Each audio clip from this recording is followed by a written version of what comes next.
Hello, everyone. Welcome to this week's Desteni I Process live Google Hangout. We're continuing with the Practical Self-Empowerment series that we've been walking for quite some time. Tonight, we're going to talk about social anxiety.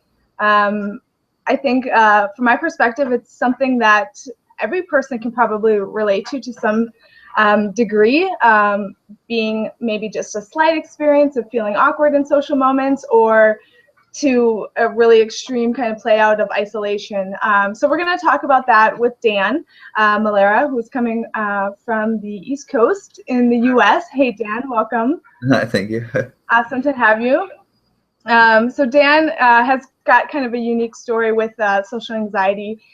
His isn't a classic case of social anxiety, but I think he has some really great perspective in terms of what develops that social anxiety and how it can play out in different ways that we might not normally see, but that it still is existent within a lot of people, and kind of influences how we interact with the world. So yeah, we're going to be talking for about 40 minutes, and we would absolutely love it if you wanted to participate.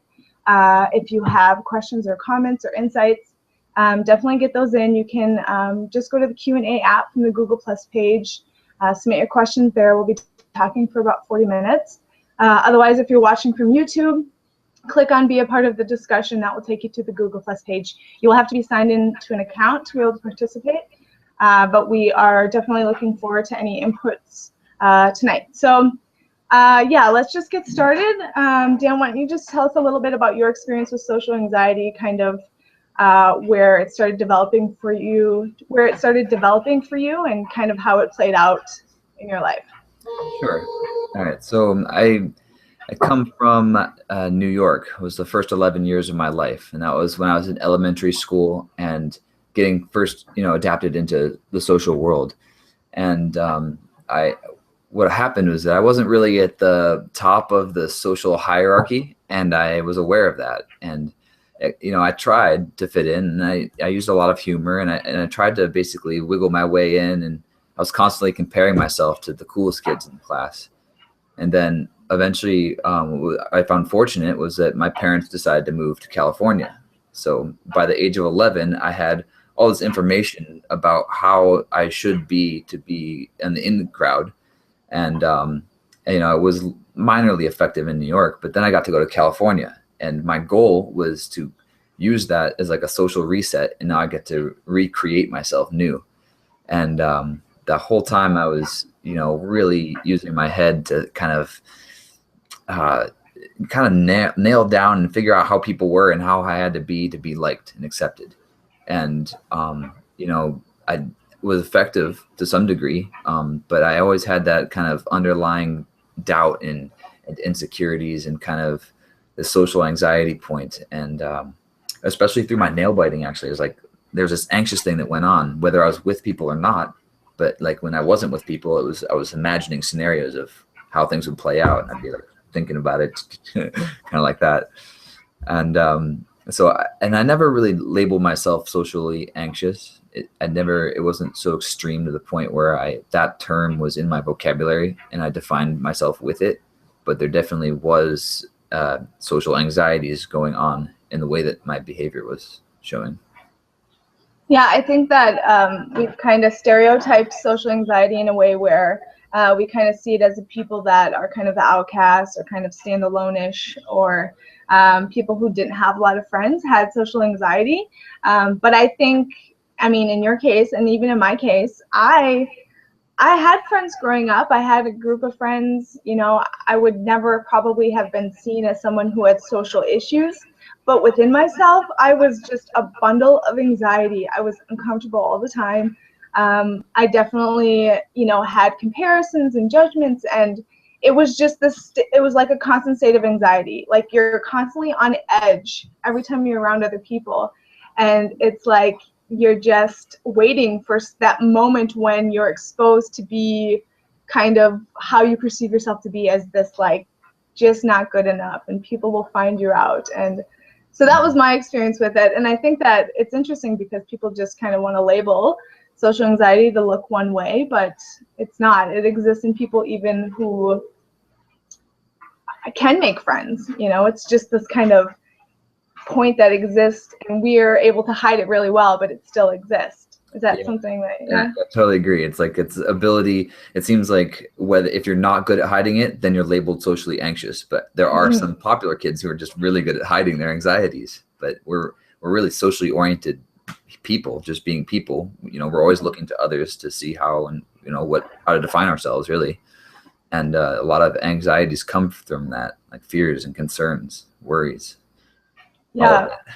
And it's really interesting too to see, in like your case, someone who is striving to kind of fit in that group of what's deemed as cool or maybe socially acceptable. That starting point is coming from, what would you say that starting point is? Ooh, well, to be very specific, I wanted to be the coolest kid in the classroom so that I could attract the coolest girl in the classroom. So it was really kind of this fear and insecurity about, who I was who I was able to spend time with. I wanted to be accepted. It was really this real deep craving for acceptance. Mm-hmm. So what would you say contributes to social anxiety, or that experience of being uncomfortable in social settings, or the drive to fit in? What do you see contributes to that? Yeah, I think a lot of it stems down to not really being sure-footed inside of yourself. There's no instruction booklet to life, so we're put here on Earth, and then we learn a lot from our parents. But then then we get into school with all of our peers. And then it's all of a sudden there's like people are judging each other, and you're judging people and they're judging you. And there's a lot of desire to alleviate the uncomfortabilities of not being in the in crowd. And some people, they just maybe even give up on it. So it's like comes to a point where it's like, I can't play this game as well as those kids can. So I'm just going to kind of retract myself. And I think, I was more like, I gotta get good at this game. That was kind of my goal. Like I needed, I had this burning desire to do it. But at the same time, I was only ever coping. I never really had a solution in the early years for how to deal with it. Yeah, it's like that point of we have insecurities or self-judgments, and instead of learning or being taught how to change those parts of ourselves and not accept and allow ourselves to, in a way, bully ourselves, we try to then just fit into an image that we think is acceptable, which I think the media has a lot to do with, entertainment, just society in general. And you and I both coming from the US, it's quite the image-oriented society, and it's very surface level value given that it creates this almost unrealistic expectation on an individual. And so it seems like we're just automatically forced to compare ourselves and strive to be this image of what's acceptable, but it's unrealistic. And so from my perspective, it like births that social anxiety. What's that? It like births that social anxiety, our society, because we're not taught to value ourselves. We're taught to value this image. And it just seems like, our society is kind of just it's like a fertile soil to breed and grow that kind of individual that has social anxiety. Yeah, we're totally set up to be socially anxious. So if you do experience social anxiety, don't take it personally, or don't think that you're different or weird, because really it's all of us going through this together. Yeah, that's a really good point, because I think too the social anxiety has a level or dimension of isolation when you feel really alone, because ultimately we're participating in our mind a lot of times with interpreting other people's behavior towards us, or other people's words, and we're just going into our minds thinking about it by ourselves. So it is an isolating experience, but definitely, as you said, it's not something to take personally or to think that you're the only person that experiences this. I think it's prevalent in our world. Yep.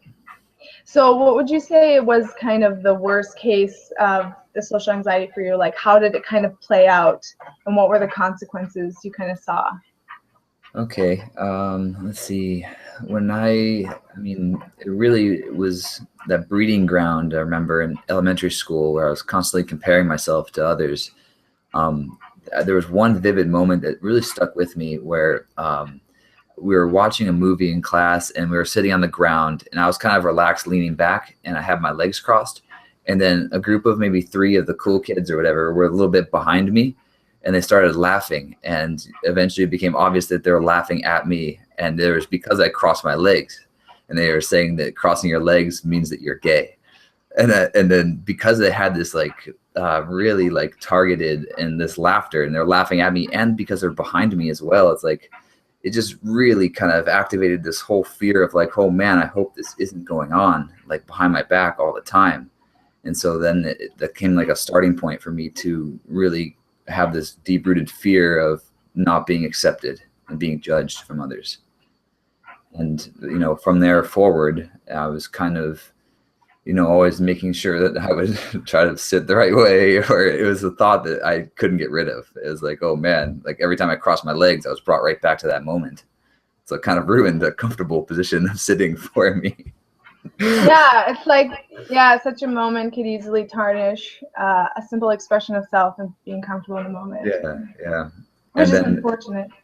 And yeah, then later on, you know, there were times where it's like I had that kind of insecurity. So when I was dating, like the first time in California, and even I remember my first girlfriend, I was so nervous, and like every day we would hug, but I couldn't get past hugging, and she eventually broke up with me. That was that. Yeah, it's like that point of not being able to relax in a moment and like just be with someone, whatever context that is. It's just this constant tension that you have within yourself that you can't just let go and relax and really be yourself. And so I can see like one consequence of that is how much do you miss in a moment with other people when you're constantly kind of distracted with your experience of anxiety or attempting to, you know, rectify the insecurity that you have and presenting a certain image that other people will find acceptable. Like how much, you know, there's so much that we miss because we're so caught up in the way that we feel. We're not really able to be present with another person, which is like the silly mind game where we create a problem that doesn't really exist, and then we're trying to solve that problem, and the whole time we're just thinking, not really present with people.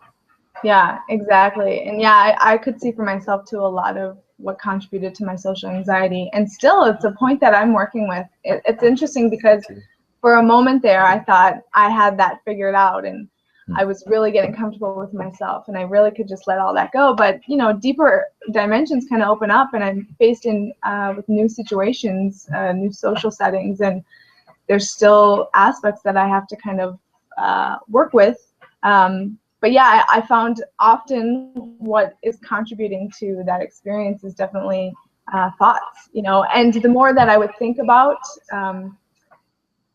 you know, thoughts that created an anxiety experience, the more habitual they became. And so then they became automatic. And then that's a consequence because no matter what situation you're in, you're brought with the same thought and you keep participating and it kind of like reaffirms it over and over again. Yeah. Totally. So what about coming to Desteni and starting to integrate the Desteni tools to your life and walking your process? What did you start to realize about the Desteni or social anxiety? What were your kind of just like starting to walk your process? What did you start to look at in terms of the social anxiety or who you were in social settings? Okay, let's see. Like when I first started getting acquainted with the material, I was trying to, you know, factor in like what it meant to live like within equality of people, because I had spent so much time trying to become better, more than people. Like I felt like I was on this ladder and maybe I had achieved some success, and so from an ego level standpoint, I was like feeling like I was setting myself up for a good life, that I had achieved what I set out to do when I was younger and overcome a lot of the social anxiety point. But so what happened actually, my experience in the beginning was that the anxiety came back even more strongly because all of a sudden who I had created myself to be through all those layers of finding little manipulative ways to overcome the social anxieties and be one of the cool kids, that started crashing. That started falling away. And so I basically had to kind of restart over again, learning that, I mean, the main thing that popped out was that the fears and desires, which are on the self-interest level, that was a lot of what I was participating in. And that was, I mean, Destiny was saying to shut that down. That's how I kind of interpreted, like, that was my mission, to kind of remove those fears and desires. And the fears, I was like, yeah, I'm ready to remove those fears. Desires, not so much. I was not ready.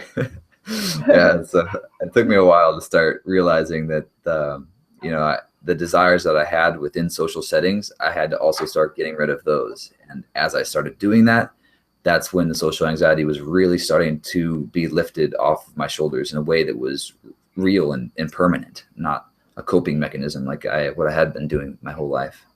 Mm-hmm. Yeah, that's cool. So what did you find, I mean, how did that then change? Like, how did that change for you in terms of when you started noticing that your social anxiety was alleviating? What kind of opened up for you from that? And what changed in your life from that? Well, I started, it basically is like where I had become in terms of my relationship to people and just that socialness. I was moving, I kind of was more like introverted and extroverted, but I started strengthening my extrovertedness even more. I started becoming even more of a people person, where I was kind of like able to connect with people in a way where, I was like looking at them, eye contact, really. Like there's like, I wasn't so much afraid of what they were going to do or say. And I mean, still, it's like, I'm having a little bit of trouble speaking on this because I'm not really over it all yet. I'm still in my process. So there's still a lot of points that are yet to be dealt with. But I guess in more recent times, I've noticed more of a significant increase in my ability to really just level myself with people. I wasn't coming at a person in a certain status idea within myself. So I was just kind of like, I accept this person, now let's talk. And from there, it was just really easy and fluid. Yeah, that's cool, because I think often, well, obviously we're either coming from a point of inferiority, which creates quite an uncomfortable experience with someone, or we're coming from a point of superiority where it's like we have no time to even interact with this person. But what you're describing is that point of equality, which is great because you're really honoring something real, and that's something that's tangible, the value of two people, and then being able to communicate from that platform is quite a spectacular thing. Yeah, definitely. I agree. It's life-changing. Mm-hmm. So how were you able to practically then change this point? I think we fast forwarded a little bit to some of the benefits, but yeah. What did you do practically? Like, I know for me, and you also said it was making eye contact. That was something also I deliberately made a practice for myself, to look people in the eyes. And it was kind of challenging at first, which is interesting. And I can still actually use it as a point of reference for where I'm at with people in social settings. If I'm not making eye contact, if I'm deliberately avoiding it, then I know that there's a point there for me to look at and understand. But what other kind of practical ways were you able to start changing this experience within yourself? Right. Well, in the beginning, I started applying self-forgiveness, one of the Destiny tools, and that was kind of more in a asynchronous, like not real time. Like I would see that, maybe I was unsatisfied with the way a social situation played out. And so I would write out some self-forgiveness statements and just having a little journal and kind of writing my experience. I didn't always do a whole lot of self-forgiveness in the beginning, but I saw that being able to put my thoughts and feelings down on paper and kind of separate myself from them gave me that added insight and stability of where I stand. And that kind of helped accelerate things a lot in the beginning. And then I think one of the best tools now is breathing. Like I'll, in the moments when I am socially, if there's ever anything coming up, it's like I now trust and know that I can shut down a thought. And that is really valuable, because a single thought can set you off into a certain emotion, which can just spiral. And then all of a sudden you're like totally not confident.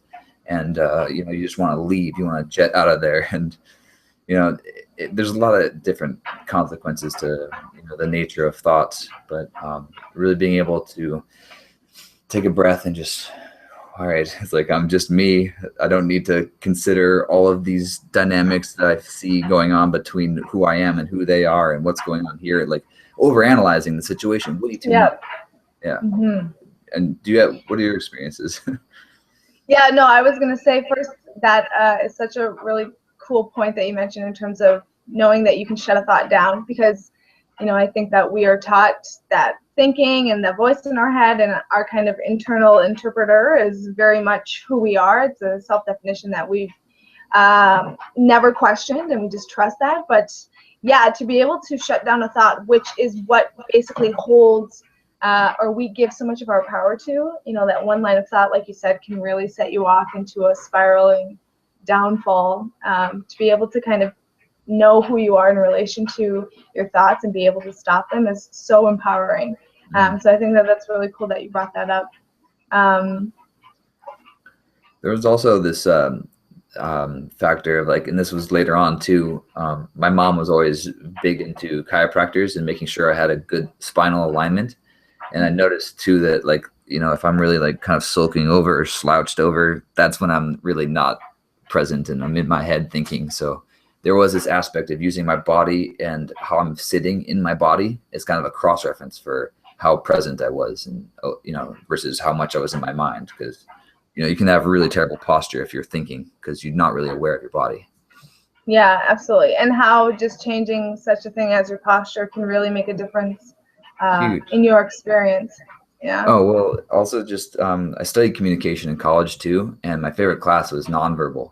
And the messages that you're sending through your body on an unconscious level, it's amazing how much information is being conveyed. And something as simple as just having your shoulders back and your arms open and that eye contact, your chin up. There's all these little things that just say a lot about your presence, and it communicates a lot of where you're at. And even if this is outside of your awareness, it's something that you can make a conscious effort to do, and it will change your thoughts just by moving into your body a little bit more. It gets easier. Yeah, and that's really cool too, in terms of being able to use that to identify whether what your presence is, which is a point of, are you present in the moment? And that's obviously what our hangout is titled, Social Anxiety to Social Presence. And even that word presence is like a gift. So what are some of the gifts that you have found? Anyways, what were some of the gifts that you found in working with this point of being present in a moment in a social setting? And maybe where I'm coming from with this question is, Dan, you had shared with me some writings about how forgiveness allowed you to become more understanding, and through understanding yourself, you were able to understand other people, and that supported you in becoming present in the moment. So do you want to talk a little bit about that? Yeah, definitely. So there's things like just having more fun. Like it's a little bit easier to relax with people. And essentially what I was finding is that, I started realizing through this equality and oneness principle that every person is just a mirror of myself. And so I started really looking at other people as teachers.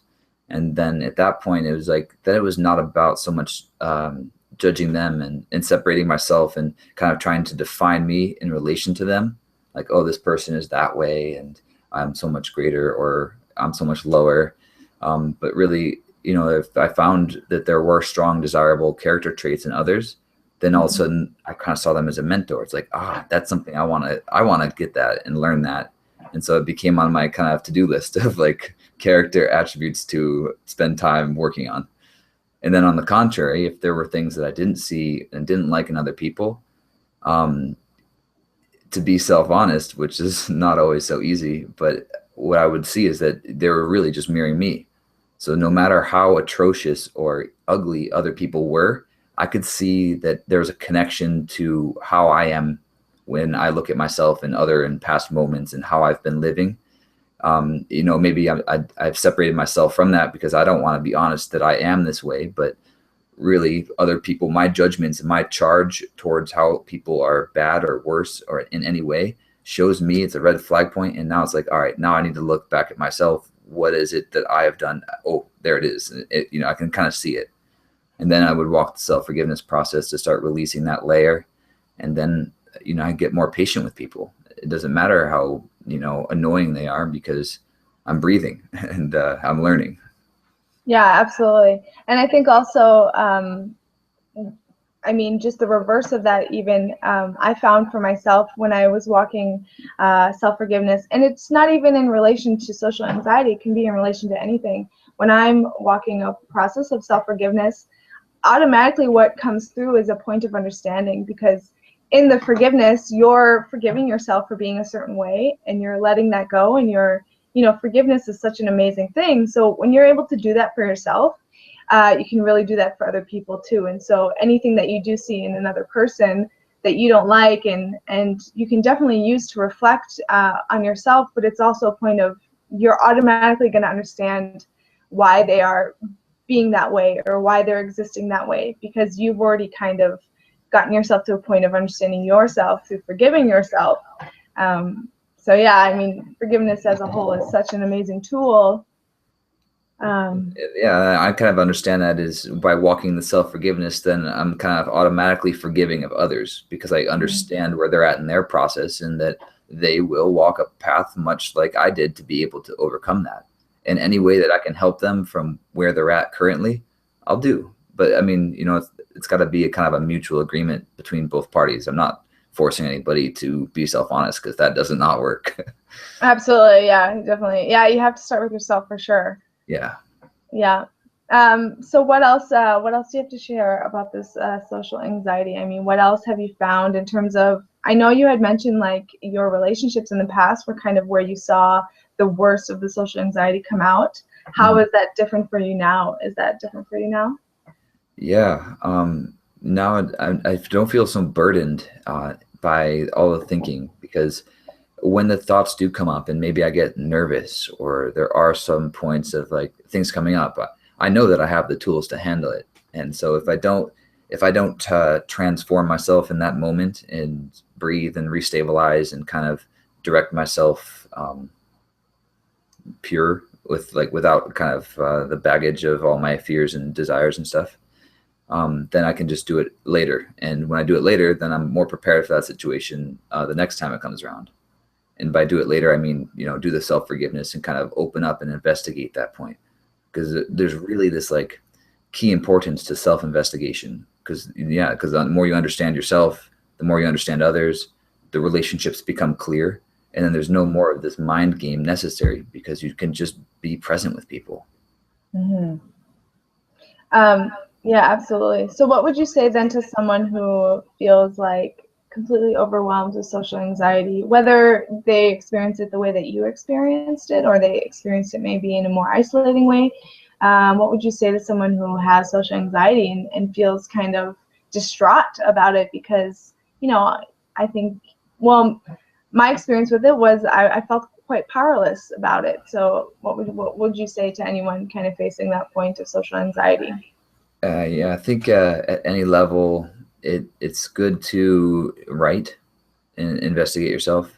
But there's also this aspect in like when you're with other people, really focus on listening. Actually, if you can listen to other people and not be listening to the thoughts in your head, then there's a real stabilizing factor there, because then you can participate in the conversation. So it's like to actually listen and give your attention to other people.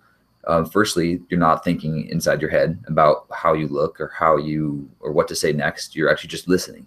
And that's such a grounding point, because then you're like with that person, and then you're able to contribute to the discussion. And all of a sudden, like social anxiety was what social anxiety? You just, you're just talking, and it's cool that way.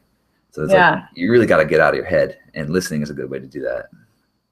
Yeah, I agree. And that's a great practical application that someone can practice to kind of work on letting go of the social anxiety, where you're in a moment and you just hear the words that someone else is saying, and you just, and if you happen to jump up into your mind, that's fine. Bring yourself back.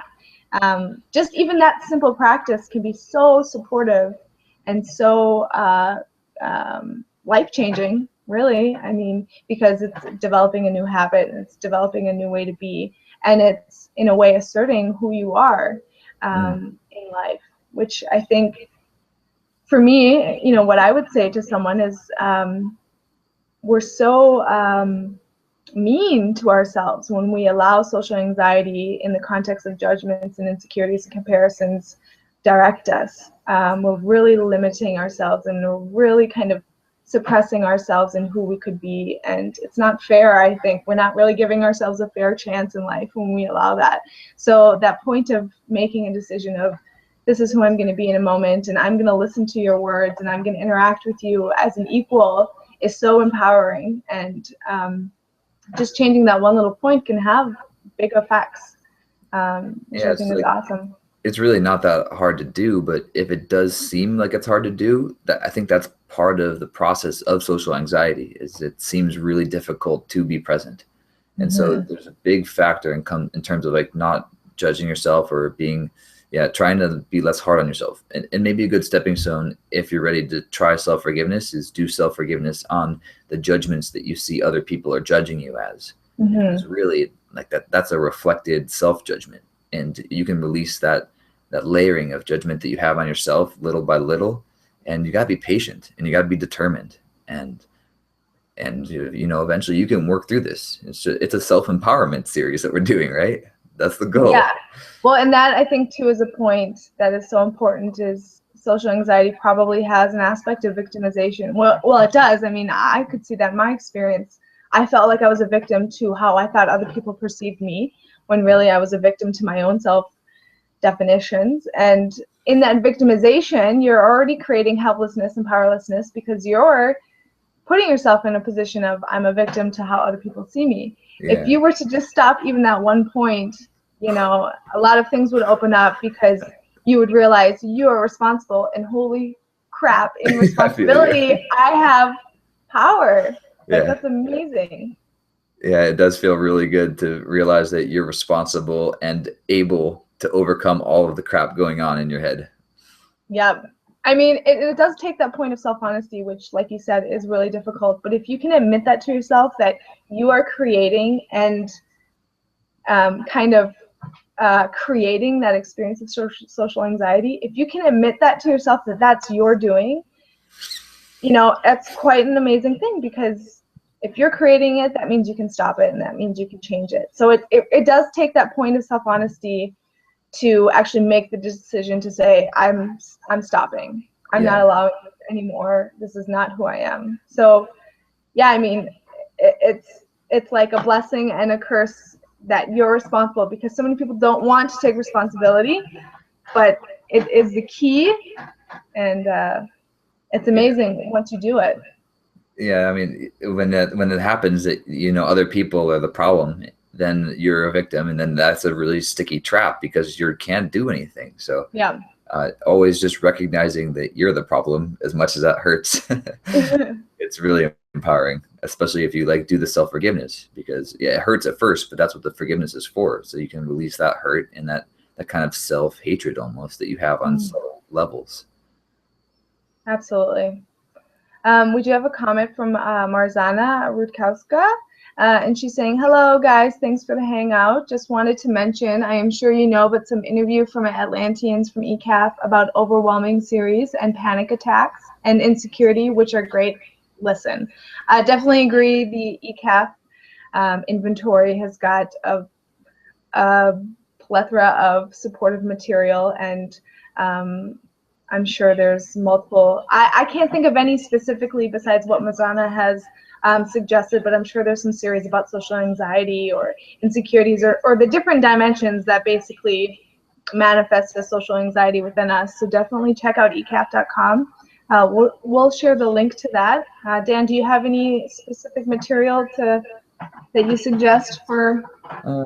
Yeah, just go to ecaf.com and click on free and browse what's for free, because it's all good, whether it's free or paid. And the free interviews, like you'll be able to, just browsing through that, you'll find something that resonates with you, and it'll be a piece of support in your process of overcoming all of it.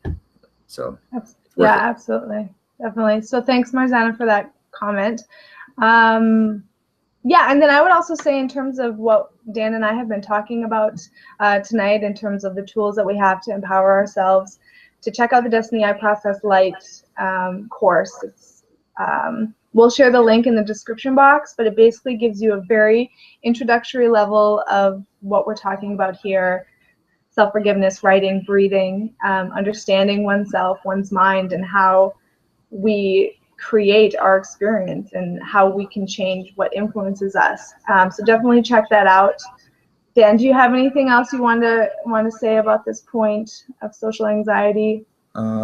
Yeah, maybe just that at any level within social anxiety, there's that point of kind of avoidance. Like, you can avoid others so that you can avoid the self-honesty of what's actually going on, and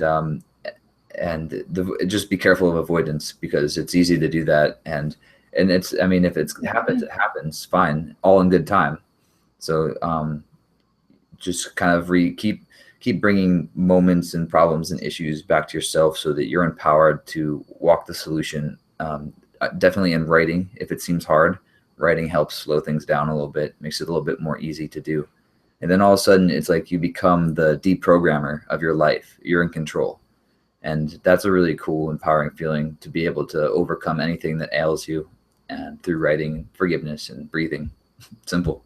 Yeah, absolutely. And I think that's a great point. And I didn't mention this, but yeah, I could also see a consequence of my social anxiety was I started isolating, and it was exactly what you said, this avoidance, because to me it was easier to not have to deal with the anxiety that I experienced.